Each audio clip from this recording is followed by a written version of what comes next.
Lakini nataka niwaambie siri moja, Mungu hawezi kumpa hela mpumbavu.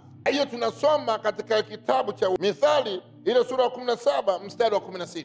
Nini maana yake mpumbavu kuwa na fedha mkononi mwake? Nini maana yake mpumbavu kuwa na fedha mkononi mwake? Ya kununulia hekima. Ya kununua hekima, ikiwa hana moyo wa ufahamu. Ikiwa hana moyo wa ufahamu.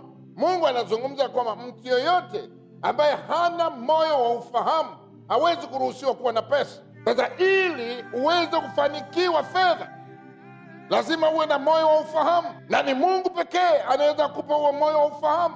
Na ndio maana Mungu amekuwa akilifundisha kanisa lake kuanzia huko miaka karibu 2000 kabla ya Yesu Kristo kuzaliwa, akawapa njia za mafanikio. Anazungumza kwenye Taurati ya sura 28 mstari wa 1, wa 2 na wa 3.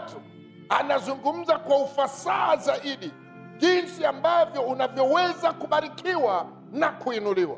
Nisomee pa. Itakuwa utakaposikia sauti ya Bwana Mungu wako. Itakuwa utakaposikia sauti ya Bwana Mungu wako. Kwa bidii. Kwa bidii. Kutunza kuyafanya maagizo yote ni kuagizayo leo. Kutunza kuyafanya maagizo yote ni kuagizayo leo. Ndipo Bwana Mungu wako. Ndipo Bwana Mungu wako atakapokutukuza juu ya mataifa yote ya dunia. Atakapokutukuza juu ya mataifa yote ya dunia. Na baraka hizi zote zitakujilia na kukupata. Na baraka hizi zote zitakujilia na kukupata usikiapo sauti ya Bwana Mungu wako. Hakuna mtu ambaye atafuti baraka. Tulia kidogo pa.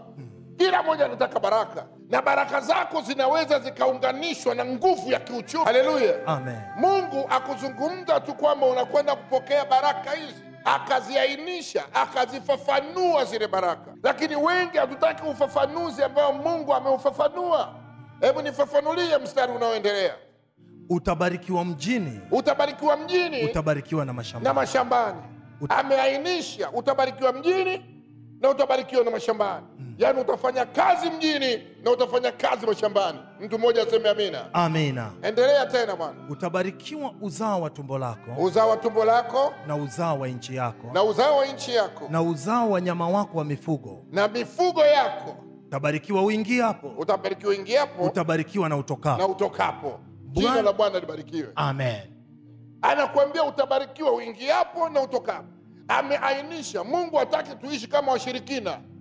Unangojea hela ya muujiza kutoka sehemu fulani.